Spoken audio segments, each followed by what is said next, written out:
안녕하세요. 레디에이션 아티스트입니다. 자, 오늘부터는 한 5번에 걸쳐서 이 방사선 촬영 조건 설정하는 방법에 대해서 이야기를 해볼까 합니다. 국가고시 합격 후에 임상에 계신 선생님도 이 내용 반드시 필요하지만 이 지금 국가고시 준비하는 수험생들도 이 방사선 촬영이나 아니면 감광학 또는 어떤 그 기계학에 관련된 내용이기 때문에 같이 보셔도 무방합니다. 자, 먼저 오늘은 첫 번째로 촬영 조건 설정 목표에 대해서 한번 알아볼까 합니다. 자, 진단용 액선 장치의 영상의 획득 방법은 과거에 어떤 아날로그죠. 필름 방식에서 지금 디지털 방식으로 이제 변환되었는데요. 이 촬영 시 조사되는 이 방사 선량이 오히려 증가하고 있습니다. 어떻게 보면 필름 방식에서 디지털 방식으로 변환되면서 이 환자의 피폭 선량이 줄어들고 있다고 하지만 사실상 증가하고 있는 거죠.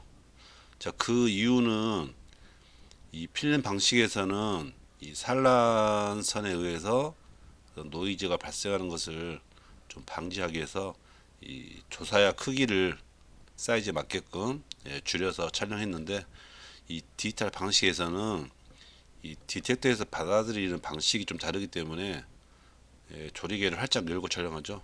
당연히 불필요한 이 방사선 노출에 의해서 환자의 피폭은 반대로 증가하고 있다고 보여집니다.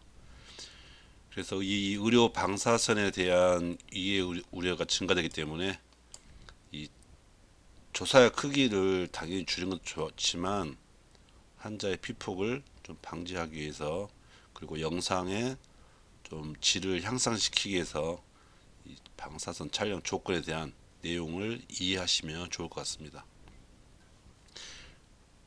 그래서 결국은 이 촬영 조건의 설정을 좀 이해함으로써 이 피폭 촬영도 경감되고 더불어서 영상의 질도 향상시키는 게 목표라고 볼 수 있겠습니다. 자, 과거 필름에서는 촬영 조건 그리고 뭐 필름의 감도라든지 어떤 증감지, 스크린 타임, 자동 현상기, 뭐 현상 온도 등 여러 가지 요건이 있겠죠. 하지만 지금 디지털 방식에서 이 CR이나 DR에서는 당연히 촬영 조건 그리고 모니터 환경 아니면 모니터가 있는 그 조도에 따라서 영상이 다르게 보인다는 거죠. 그리고 소프트웨어적인 파라미터 설정에 따라서 영상의 질이 달라집니다. 자, 이것은 또 마찬가지 이 촬영자와 이 판독자의 또 시각적 차이에 의해서 영상이 좀 차이가 있겠죠. 그래서 가급적이면 이 촬영자와 판독자의 시각 차이를 줄이고요. 이 우리 촬영실에서 보는 영상과 판독실에서 보는 영상을 일치시켜 주는 게 가장 급선무죠. 자, 시각의 차이를 보면 이렇게 1, 2, 3, 4의 영상이 있어요. 누군가는 1번 영상이 좀 어둡게 보이지만 잘 보인다. 또는 4번 같은 경우가 소프티슈, 연부 조직도 잘 보이니까 좋다 하신 분도 있고요. 2번 같은 경우는 좀 필터링이 좀 많이 들어갔어요. 좀 거칠게 보이지만 좀 거칠게 보이는 영상이 좋다 하신 분도 있고요. 뭐 저 같은 경우는 이런 3번 영상에 저는 가장 좀 좋게 많이 보는데 사람마다 또 시각의 차이가 있기 때문에 어떤 영상이 좀 좋다 나쁘다 보다는 어떤 영상이 나에게 맞는가가 좀 달라질 뿐이죠.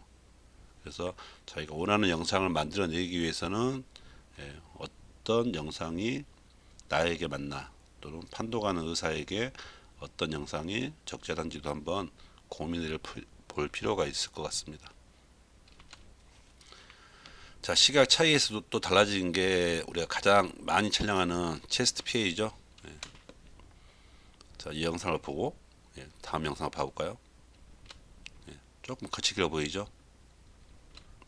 더 거칠게 보입니다. 더 거칠게 보이죠? 그래서 처음 영상을 접할 때 이렇게 거친 영상을 계속 보다 보면 어떤 시간이 지남에 따라서 이 영상이 거칠게 안 보여요. 자, 이 영상을 계속 보다 보면 다시 반대로 돌아가다 보면 영상이 이제 뿌옇게 보인다는 거죠. 하지만 또 이 영상에 눈에 적응하다 보면 반대로 이 영상들이 또 거치게 보인다는 거죠. 그래서 이 기준, 우리 영상에 대한 기준을 이렇게 필터링을 많이 한 걸 좋아하는 영상이 있는가 하면 이 필터링 하지 않은 영상을 좋아하는 경우도 있거든요. 그래서 이런 영상을 많이 보신 분들은 이제 필터링이 들어간 영상을 싫어하시고요. 이렇게 필터링이 많이 들어간 영상을 보시다 보면 이제 반대로 좀 뿌옇게 보인다는 거죠. 그래서 결국 시각의 차이에 의해서 어떤 영상이 뭐 좋다 나쁘다고는 할 수는 없어요. 하지만 자기에게 가장 맞는 영상을 만들어내기 위해서 어떤 영상이 또 진단적 가치가 있나 좀 보실 필요가 있다는 거죠.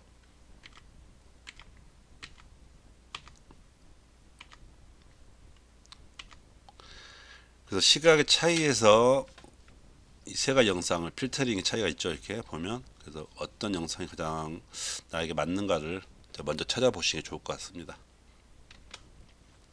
이 촬영 조건 설정하는 목표는 이 경험적, 주로 임상에 간 거죠. 그래서 경험적 방법에 의해서 촬영 조건을 설정하는 방법이 있는가 하면 어떤 논리적 방법에 의해서 촬영 조건을 설정하는 방법이 있어요. 하지만 제 개인적으로는 이 두 가지를 접목시키는 게 이 촬영 조건 설정하는 데 있어서 좀 적정하지 않을까 고민합니다. 그래서 이 경험적 방법에 의해서만은 하다 보면 환자의 피폭도 우려할 우려가 있고요. 반대로 또 논리적 방법에 의하다 보면 영상의 질은 좋아지겠지만 또 환자의 피폭 또 생각해 볼 필요가 있다는 거죠. 그래서 저 같은 경우는 첫 번째가 영상의 질, 예. 두 번째가 환자의 피폭, 예. 피폭을 보고요.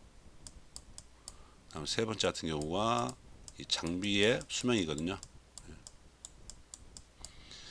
예를 들어서 체스트 PA가 고간전압 촬영이 좋다고 해서 계속 고간전압 촬영하다 보면 아무래도 장비의 수명이 짧아집니다.